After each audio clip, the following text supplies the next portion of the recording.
Live from KSAT 12. Good Morning San Antonio starts right now. Good morning to you. It is Tuesday. It is February 13th. We were both off yesterday after staying up late for the Super Bowl. So we're going to call this, as our producer said, Muse Day. It's our Monday on a Tuesday.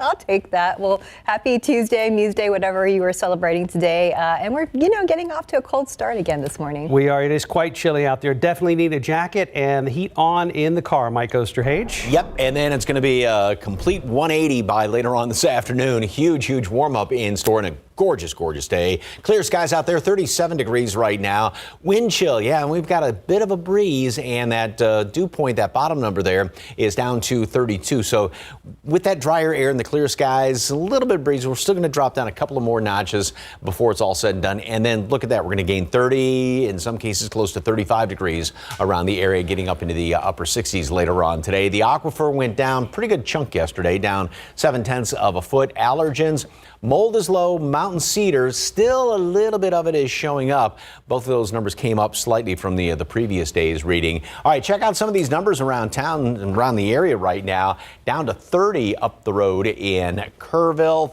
Freezing. Comfort, Bernie Stage, Bulverde at 33, so your backyard probably freezing. Same thing around Rio Medina and around Hondo. And like I said, in a couple of places, most areas where you have the coldest temperatures don't have any breeze out there, so that allows the heaviest, coldest air to settle down to the surface. But where there is a little bit of a breeze, in Hondo, it feels like 28, 33 is the wind chill at the airport, and 29 over there at Randolph. So bundle up, and then by later on today, like I said, big warm up, won't need a jacket, plenty of sunshine, absolutely gorgeous day. Now the humidity is going to start to come back in here. It's not going to be as cold in the morning, but then with some clouds building in here, it's going to be a bit cooler in the afternoon. We'll only be in the low 60s tomorrow. A couple of showers are going to be possible on Thursday. Better chance of some rain on Friday. Not a washout. Most of that's going to be down to the southeast. We'll have a few showers scattered about the area. And then a front's going to move through late Friday. Perhaps a leftover sprinkle early on Saturday, and with some clouds going to be kind of tough to get on out of here. It's going to be really chilly on Saturday. We're going to be tough to get out of the 40s on Saturday. Another freeze Sunday, and just a good looking weekend.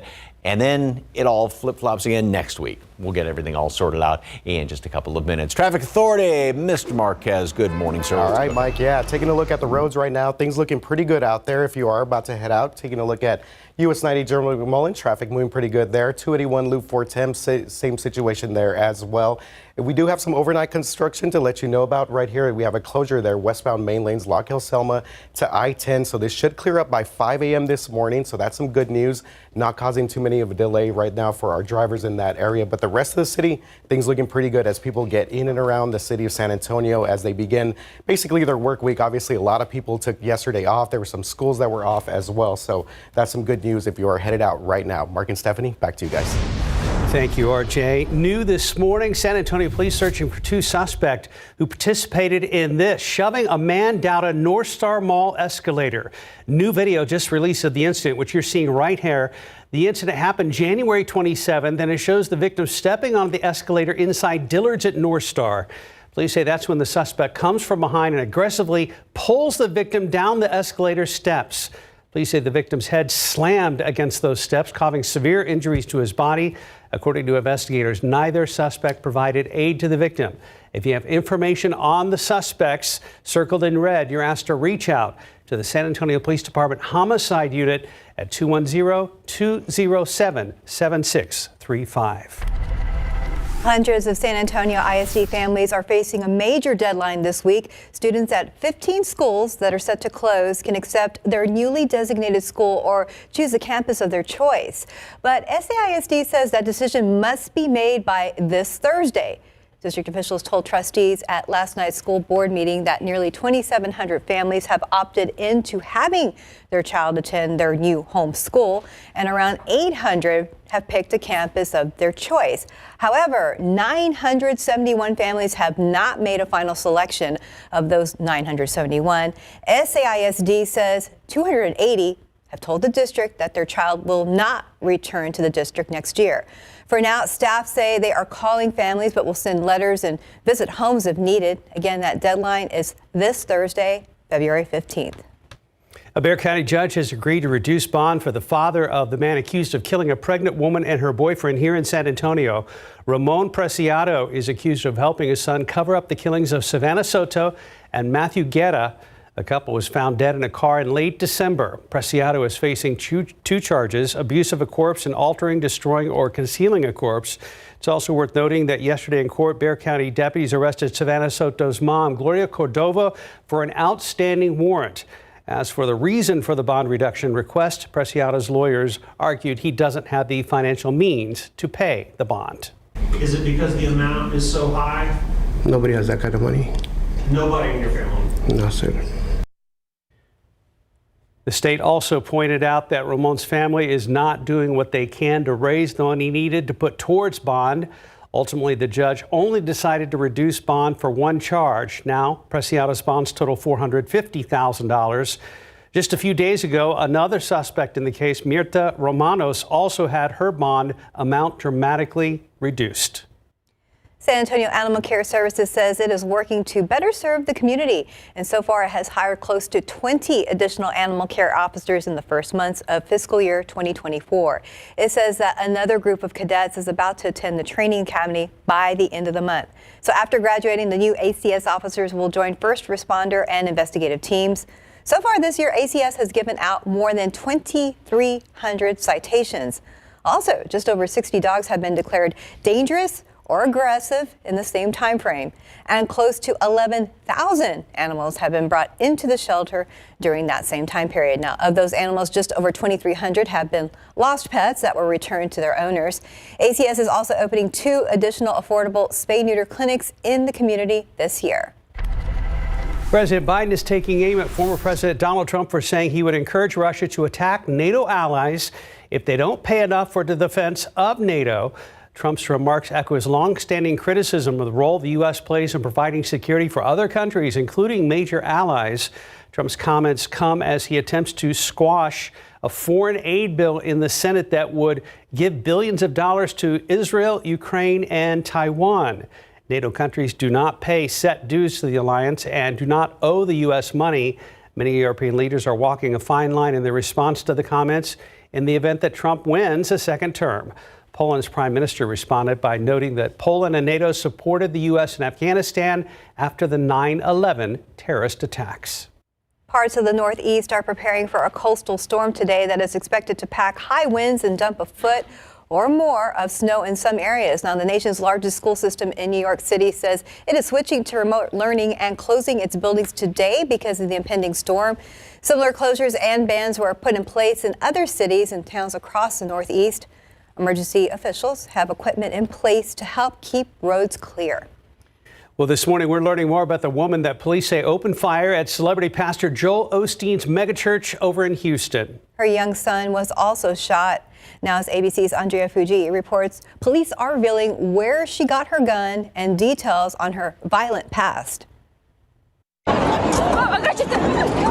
This was the moment gunshots rang out inside Joel Osteen's megachurch in Houston. Police say 36-year-old Genesee Moreno walked in with her 7-year-old son and opened fire with an AR-15. Off-duty officers fired back. Moreno was killed, her son critically wounded. Investigators say Moreno was also carrying a .22 caliber rifle along with anti-Semitic writings. There was a sticker on the buttstock of the rifle that stated Palestine.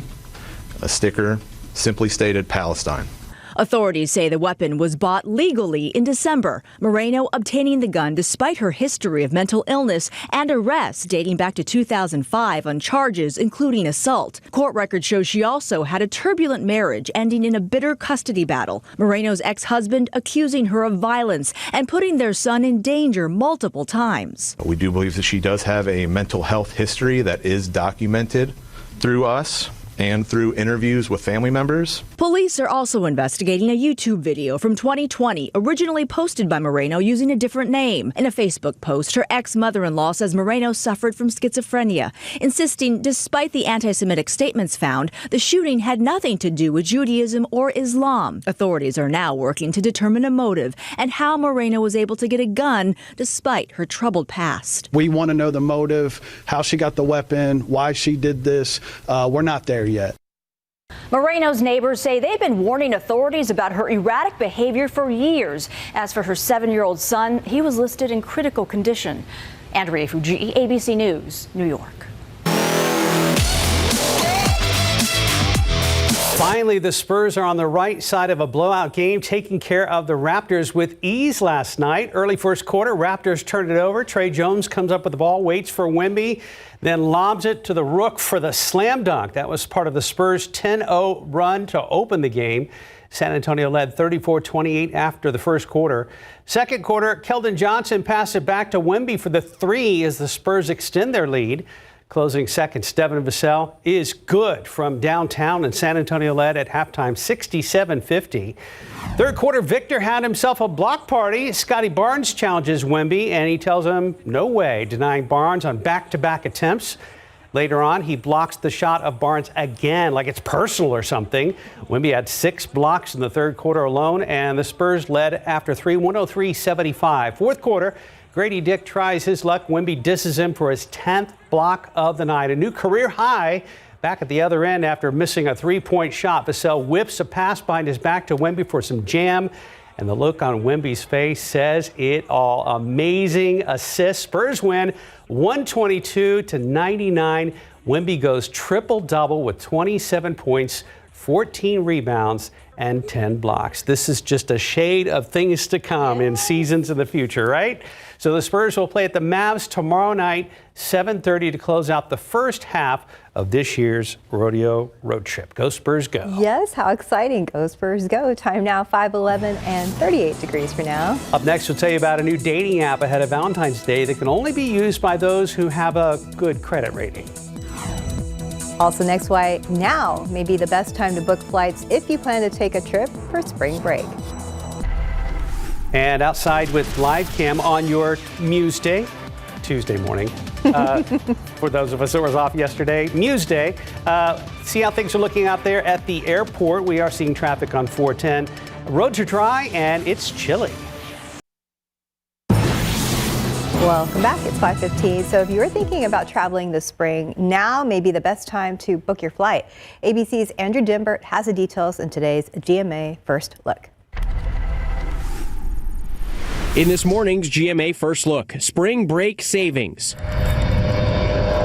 Experts say now may be the best time to book your flights if you strike while the iron is hot. Chances are once March rolls around, spring break flights are going to get more expensive, not less. We are in the Goldilocks window for cheap spring break flights. You heard that right. Take a page from the childhood fairy tale. The Goldilocks window is the ideal time to book your flight. Not too early or too late for the price to be just right. If you book 11 months in advance, you don't see many cheap flights. But also if you wait until a week or two before when you're hoping to travel, your likelihood of a cheap flight at that point is also going to be very low. And coming up at 7 a.m., we'll have the expert advice you need to lock in that spring break trip at a price that won't break the bank. With your GMA First Look, I'm Andrew Dimbert, ABC News, New York.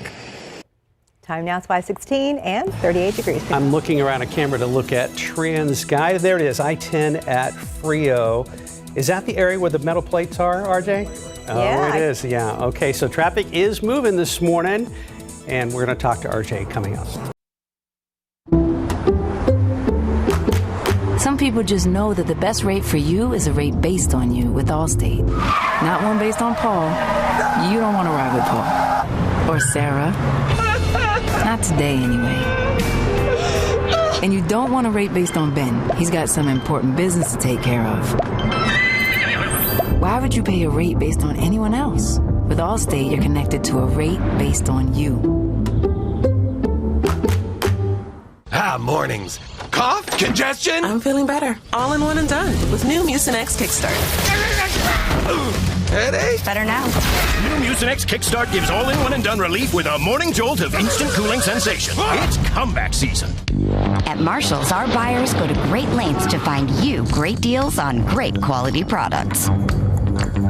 It's great. Everything here is great. We get the deals, you get the good stuff. Marshall's.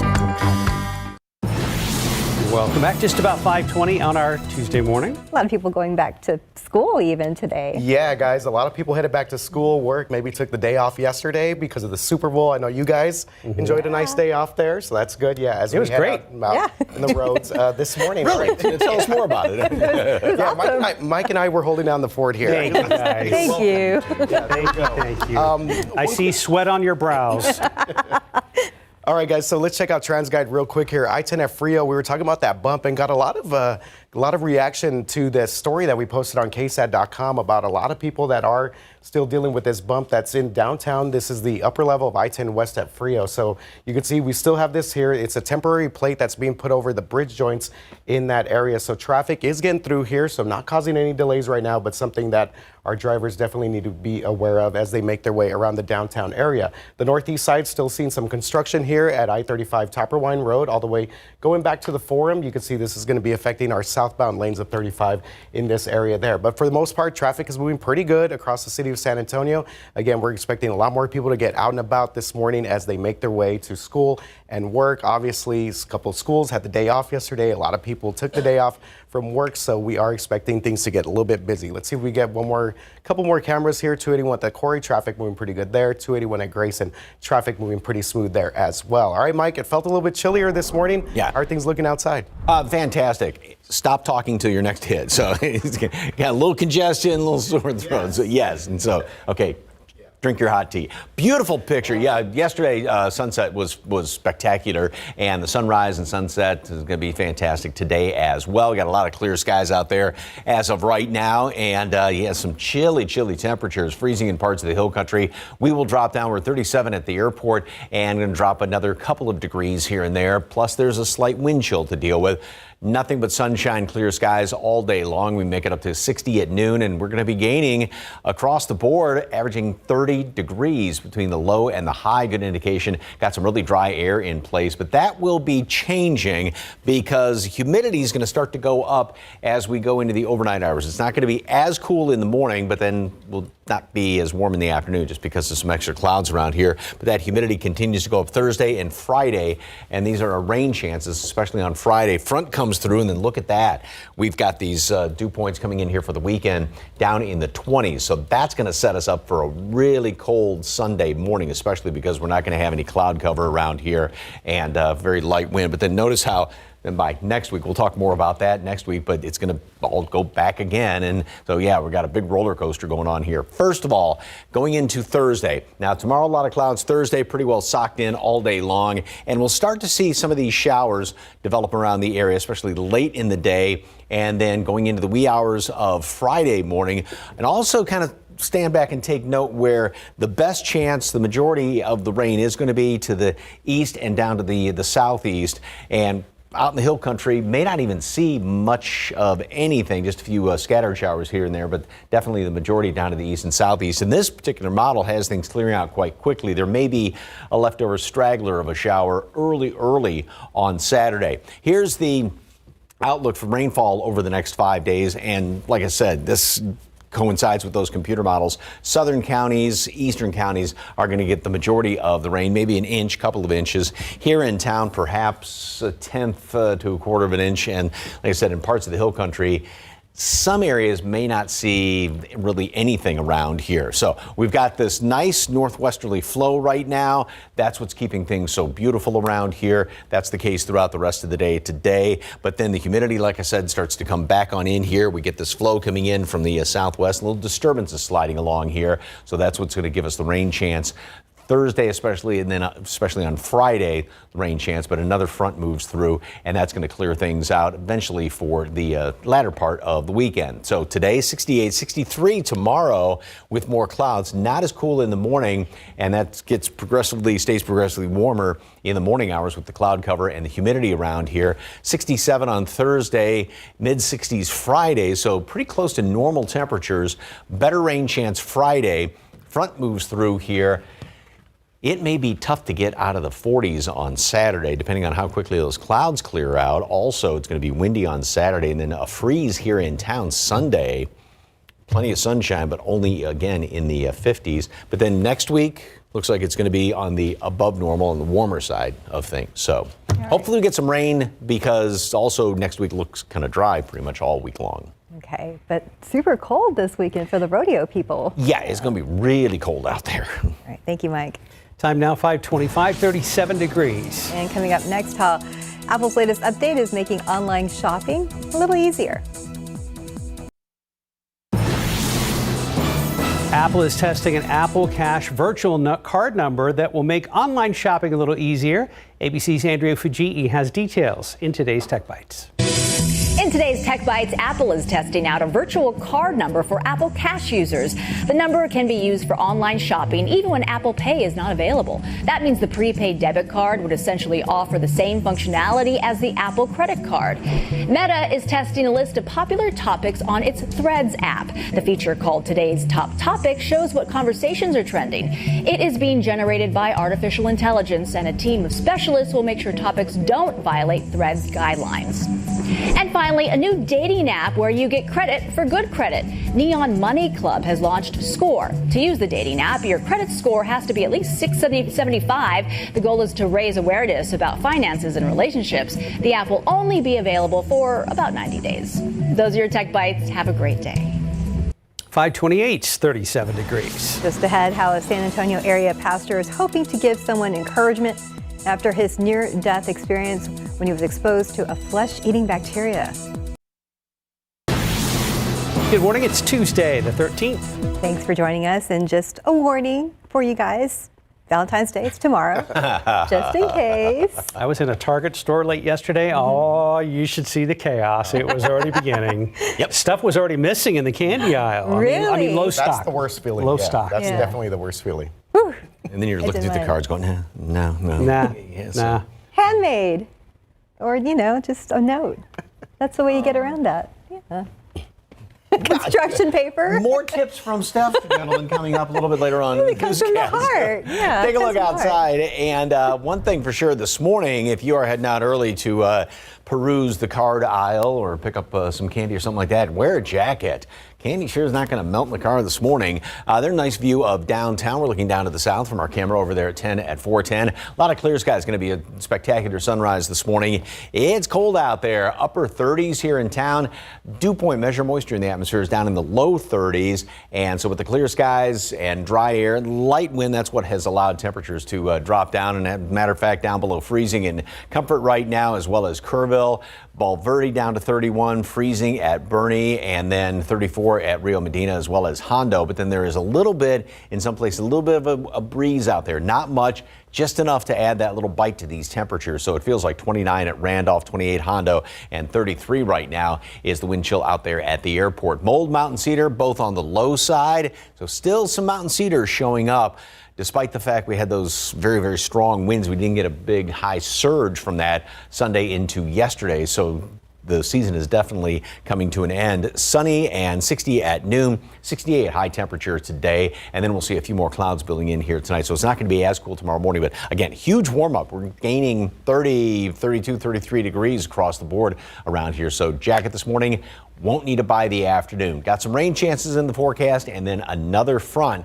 And we're looking at a pretty chilly or just downright cold weekend. Details coming up in just a couple of minutes. Traffic Authority, RJ, anything going on, sir? All right, Mike. Yeah, have a little bit of activity in the downtown area. Taking a look at I-35 and 37, you do see a stalled vehicle right here. We have the wrecker in place, so this is going to be causing a little bit of delays here for our drivers in the downtown area. Again, I-35 southbound at 37 right there, where 281 becomes 37 in that area north of downtown. So keep that one in mind if you are headed out in that area. Everything else is looking pretty good. Just picking up some overnight construction, some lingering areas, especially on the northeast side. But again, a stalled vehicle being reported 35 at 37 south. You do see some emergency vehicles out there, and we do have the tow truck headed out there as well. Mark and Stephanie, back to you guys. Thank you, RJ. Well, he never saw it coming. A man attacked from behind and thrown down an escalator inside a local mall. San Antonio police hope someone who sees a video of it, though, will help them identify the suspects in this case.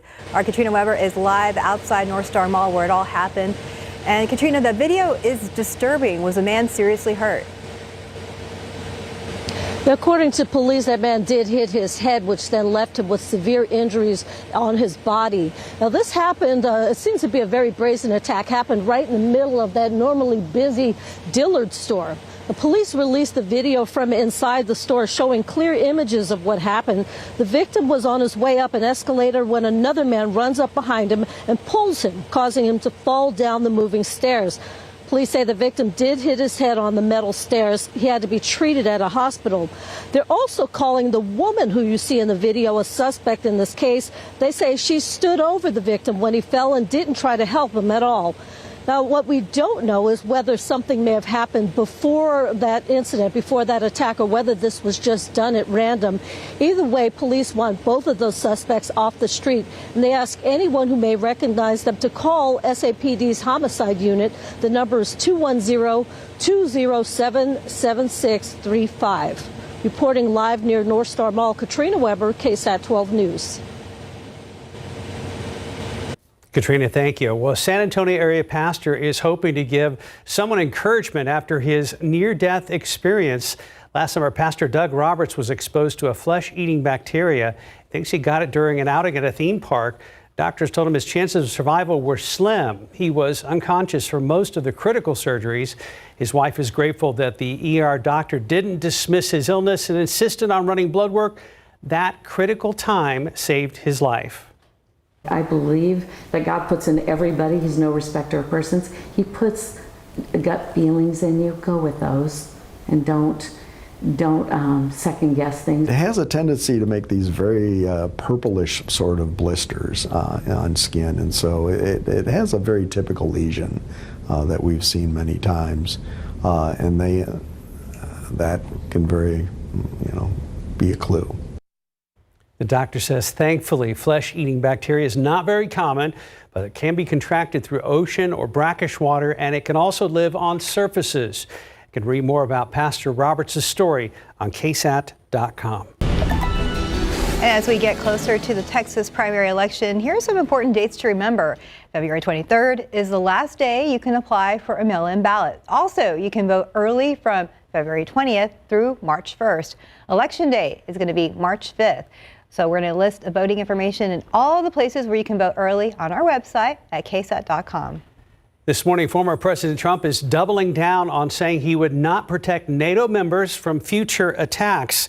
That's if those countries fail to invest enough on their own national defense. As ABC's Wynn reports, President Biden is warning that a second term with former President Trump would destroy American relations abroad, but Trump is reaffirming his stance. This morning, growing fallout after former President Trump said he would encourage Russia to attack NATO allies who fail to meet agreed-upon defense spending goals. No, I would not protect you. In fact, I would encourage them to do whatever the hell they want. You got to pay. You got to pay your bills. Trump doubling down on social media. NATO has to equalize, and now. NATO countries do not pay set dues to the alliance and do not owe the U.S. money, but they do commit to spending a certain amount on national defense, and most of them have not reached that goal. The White House underscoring NATO's importance to national and European security. The chairman of the Joint Chiefs of Staff telling NBC Trump's threat also puts U.S. credibility at stake. We have an alliance, and we have a strong alliance. I think we have a responsibility to uphold those alliances. Overseas, the reaction was swift. Poland's foreign minister responded by noting that Poland supported the U.S. in Afghanistan after 9/11, saying we didn't send the bills for that to Washington. Alliances also strengthen the United States. I think this is exactly what Putin loves to hear. Our strength is our unity.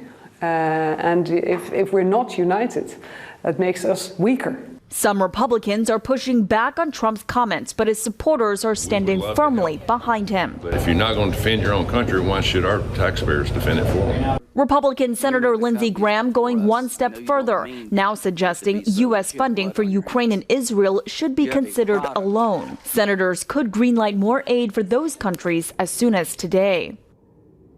Trump's Republican rival Nikki Haley also blasted his comments, warning the last thing they should do is side with Putin. But as Trump gets closer to becoming the GOP presidential nominee, his grip and influence on the party appears to grow stronger. Wynn, ABC News, Washington.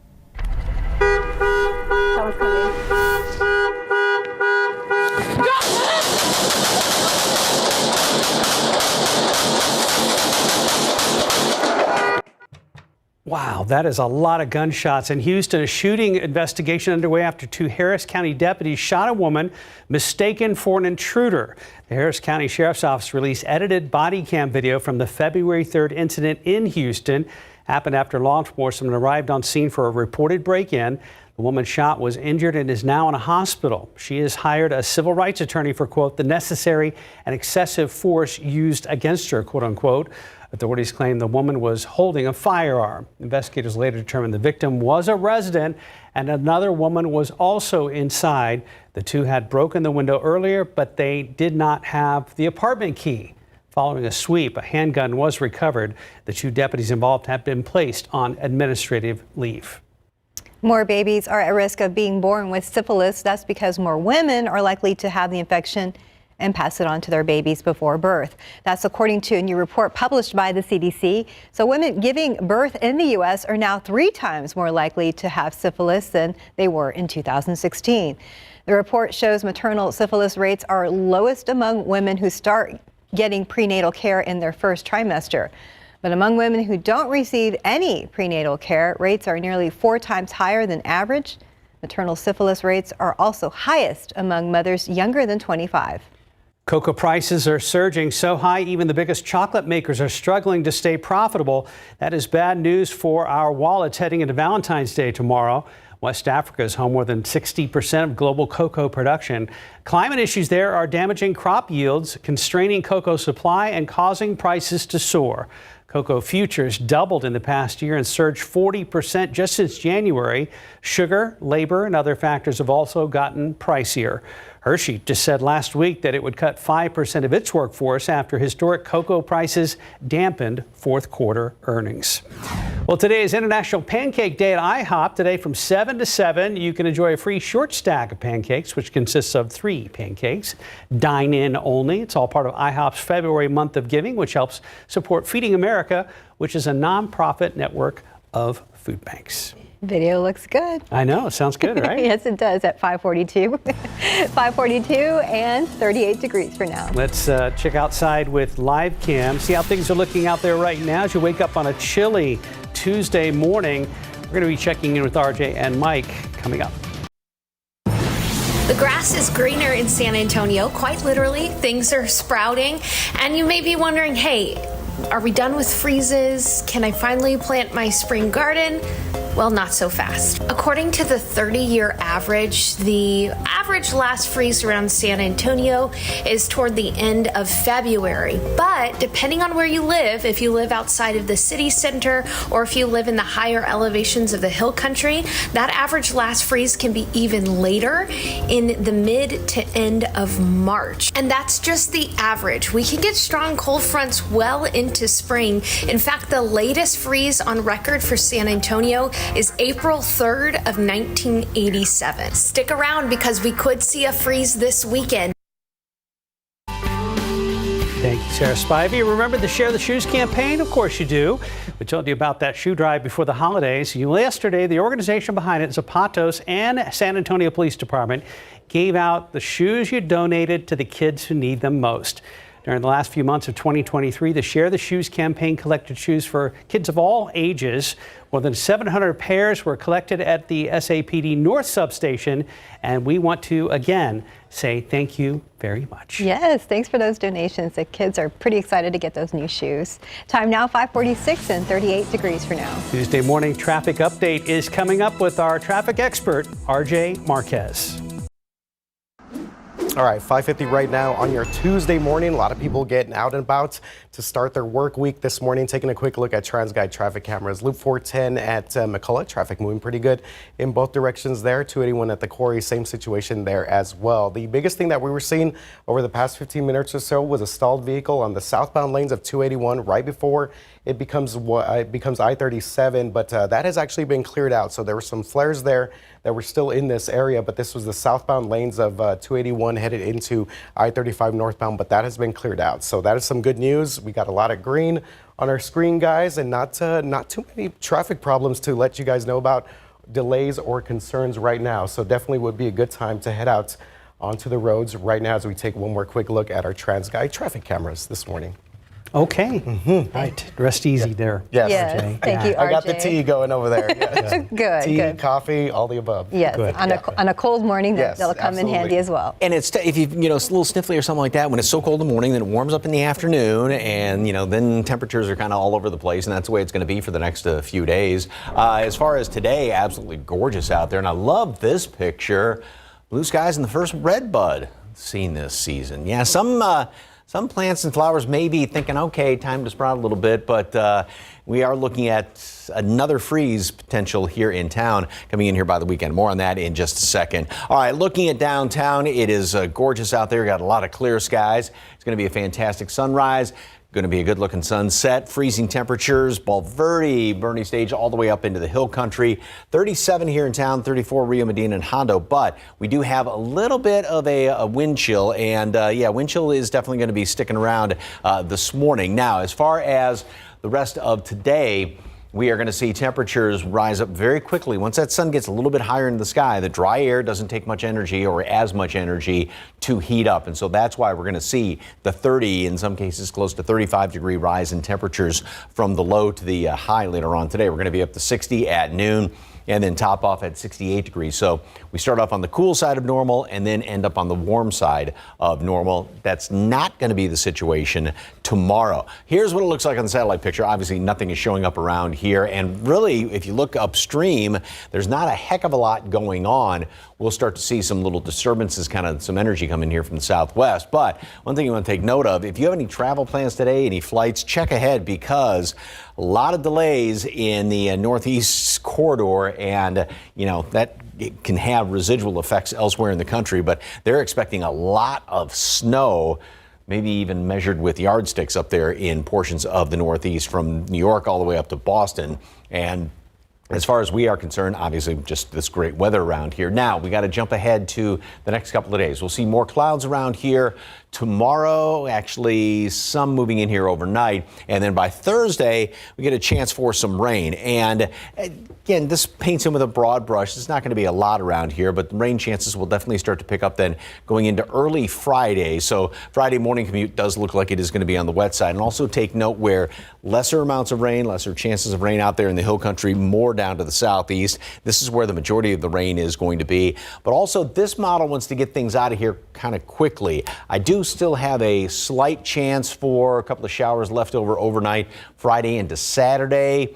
But and again, depending on when that front moves on through here, which is going to be overnight, there may be a leftover little sprinkle in the wee hours Saturday. And then depending on when the clouds move out also is going to be very dependent on temperatures. It's going to be tough to get above 50 around here on Saturday, and it's going to also be windy. Notice how the low temperatures prior to that are going to start to get a little bit milder thanks to some of the humidity around here and that cloud cover. The best chance of rain is going to be on Friday. Now we get into Sunday. And yeah, like Sarah had mentioned in her story about the last freeze, we are looking at another freeze here by Sunday morning, and then only staying in the upper 50s. But then jumping ahead to next week, a little bit on the warm side. All the details, that's going to be coming up a little bit later on with that. More coming up after this.